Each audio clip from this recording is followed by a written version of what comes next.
What's his flossing routine? I know.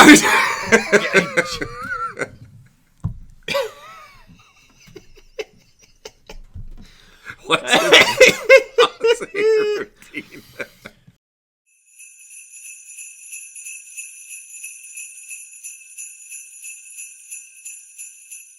Welcome to Pork Chops, Rice, and Peaches. I'm Richard. And I'm Noah. And we're continuing our annual Christmas tradition of reviewing a Christmas classic.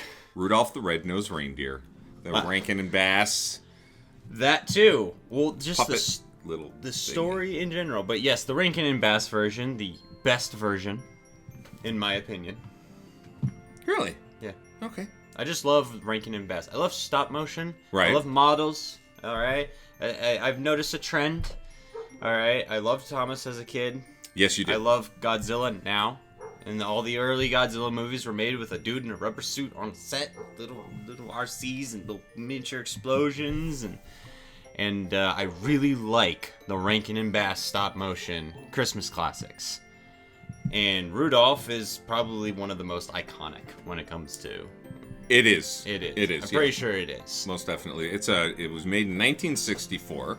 Mm-hmm. So it is just a little bit older than me.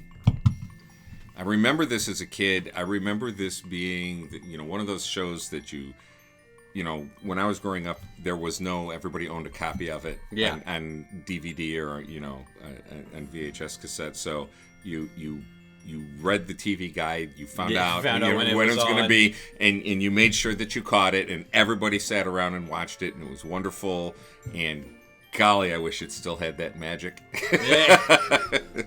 Because I popped it on this morning, and honestly, I had the same reaction that I have in church. Another song? Really? Yeah. No, there's a lot of singing in it. There's a lot of singing in that. I mean, to be fair, the story of Rudolph the Red-Nosed Reindeer was made famous by the song. Now, I was researching it because it popped up in my feed. I don't know how this hasn't shown up in any of my social medias before now. But the actual story behind the original book, Rudolph the Red-Nosed Reindeer, is really touching, actually. So I did some research. I did some digging. All right. And this is from I'll link to this article in the description. But I verified through the Smithsonian website has some articles on it too. But this is from the Performing Songwriter. So give a summary. In 1938, Chicago, a guy named Bob May was having a rough year. He was a 34-year-old ad writer for Montgomery Ward. His wife, Evelyn, was bedridden and on the losing end of a 2-year battle with cancer, and he was left with a 4-year-old daughter named Barbara. Mm-hmm. And she had questions, as any 4-year-old does, about why her mommy is different from other people's mommy, and he remembered having issues in his childhood, who was constantly sick and was picked on and bullied. He started to help comfort her during this time, spin a tale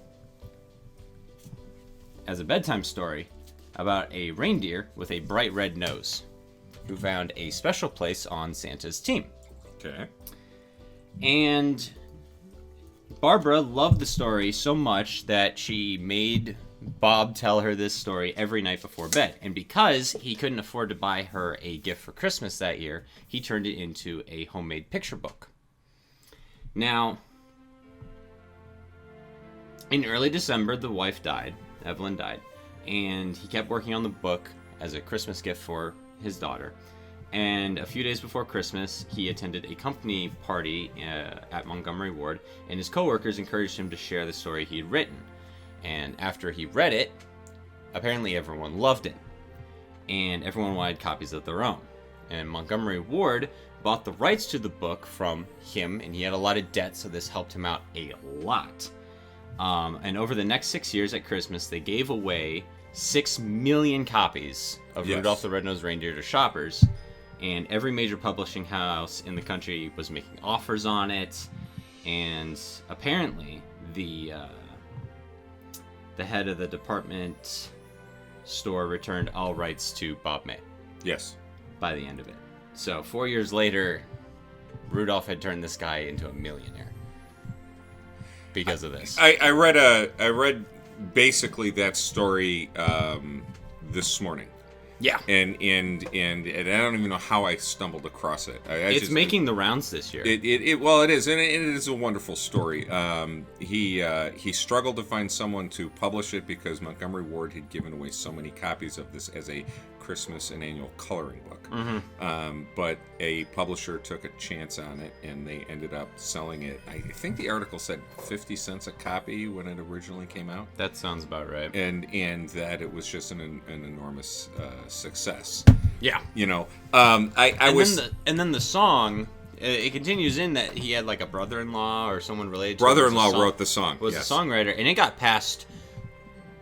So you turn on any Christmas playlist, and you're going to see a bunch of names. You're going to see Nat King Cole. Right. You're going to see Andy Williams, I believe. Yes. That's the guy. Who's the other? There's a few. Frank Sinatra had a few. It got passed down the entire list before it settled on who was it? Who was it? Burl? It wasn't Burl Ives. Was no, it? Burl Ives sang the. What did Burl Ives do the original Rudolph? Gene Autry was the guy it finally landed on, and even he didn't want to sing it because he thought it was too childish, but his wife convinced him to do the recording. Right. And here we are today with an all-time Christmas classic. Yes, and a fun one. It's just a fun song. It's a fun song. It's a fun story. It's far more interesting than the cartoon.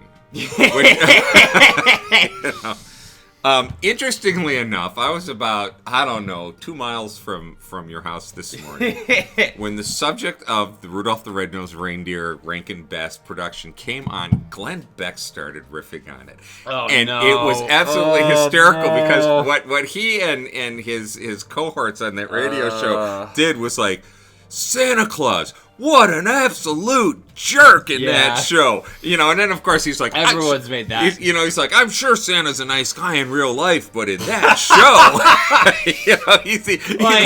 he's like, oh, God forbid you have a child in a wheelchair. The nice thing about everyone's ripped on Santa in that. It's a very out of character Santa. Parents were such jerks back then. It was like, here, cover that nose with dirt. We can't let anybody see what you really look Literally like. Literally put dirt on your nose. Yeah, What? No, they're right. It is. But so what I was thinking about the beautiful thing about this, and you want to give the lesson. Don't bully people because they're different. Don't in using none of the modern catchphrases. Yeah. That's what I really appreciate about this old way of telling this lesson. It was a good way of spreading that message. Well, yeah, because you don't have Rudolph the hair-lip reindeer had a cleft palate behind his nose. Yeah. You didn't pick on something that was a real issue. That was a real issue. You came up with something silly, a red glowing nose on a reindeer. So it's identifiable, but it's not. You're not singling anybody out. It's easy for kids to understand. It isn't going to make any one kid feel called out. Exactly. It's a great way of spreading this message. And I want to be a dentist. That is fun. Although, did you, man? Those have become the definitive version of elves, Santa's elves. Bumble had a nice set of teeth. Did you see how white and clean and pointy they were? There is no modern dentist that would have yanked those things. What is his? I know, right? What's his flossing routine? I know.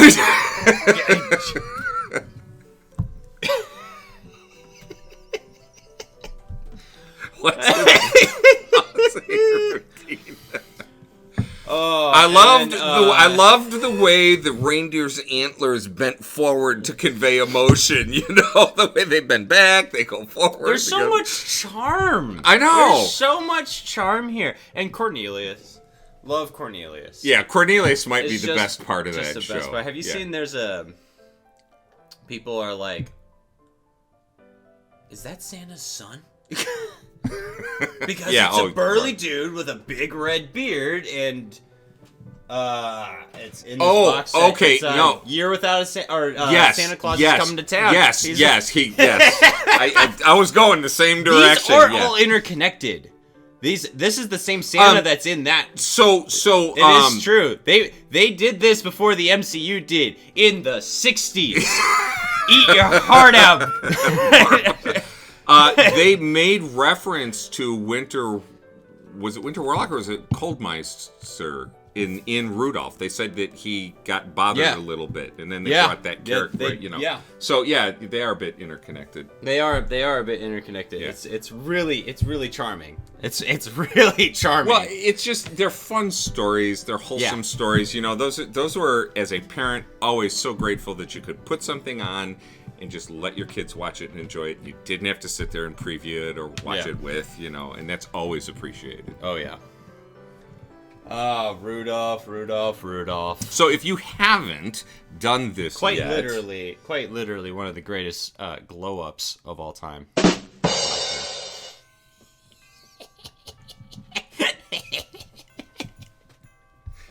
greatest glow-ups? Oh, man. Sorry, I didn't catch the reference. I'll explain that. Post-credit scene. Did I blow it? Yeah, you did. Hopefully there's people out there laughing. And I hope so. At you and my ignorance. I do not have a single Rudolph dad joke. Really? Not one. Really? Yeah. Wow. Yeah. Dang. Yeah. Wow. Mine was wasted. Mine was wasted. I popped it on, and it is not, of all of these, it is not my favorite Christmas story. I would say I don't think out of all the ones on the original, like, I think Santa Claus is Coming to Town is one of my favorite. The original story of Santa. So yes, is probably one of my favorites, just because I don't know. There's lore there. There's a lot of there's a lot. This one with the Winter Warlock. With Winter Warlock. I love that one. But Heat Miser, Cold Miser. I just love that song is songs. a classic. That song is a classic. Which we'll have to do that in future years, in future installments of this. Yeah, we'll but these are ones to sit down and watch along with, and you can't go into Christmas without watching the Charlie Brown Christmas special. Right? Yep. That'll be coming this week for us. Is it? Yeah, we'll be sitting at home and watching. Nice. Yeah, that's good. Rudolph the Red-Nosed Reindeer. What are your thoughts on this timeless Christmas tale? Let us know. And comment section down below. Yeah, we actually had nothing to disagree about on this one. No, this the previous one is a Christmas movie. So, is that one? No, it's not. Yes, it is. It's still going. So is it a Christmas tale part 2? My argument on Die Hard was you could take it out of that setting and set it any other time of the year, and the movie would work, and no one would think of it as a Christmas tale. And you can't do that with this. You can't take a person who's bullied for the way they look out of Christmas and still tell the same story. Honestly, here's the thing. The only thing that makes this inherently Christmas is the fact that Santa needed him for a very foggy Christmas Eve. What if Santa just needed to run to the Walmart down the street and it happened to be very foggy out? Could we have a different version of the verse? And then one foggy day when Santa needed to go pick up some, I don't know, stuffing for his turkey for Thanksgiving. Then one Thursday afternoon, Yeah. Santa needed beer. Yeah, there you go. Rudolph with your nose so bright. See, he gets it. Take me to the bar tonight. Yeah, I'm sure that would last as a classic. Let us know your thoughts in the comment section down below and subscribe for more. Merry Christmas, everybody. Happy holidays.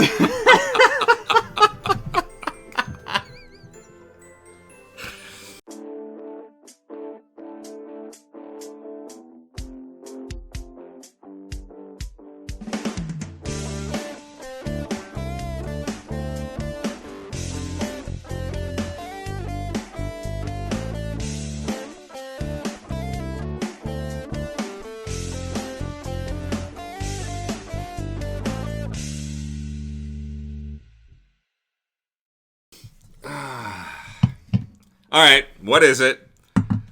You've never heard the phrase glow up? No. So when they'll post like before and after pics of like them prepubescent, and it's like an Instagram girl thing. Okay. But it's used unironically, where you say you're glow up because now you're glowing.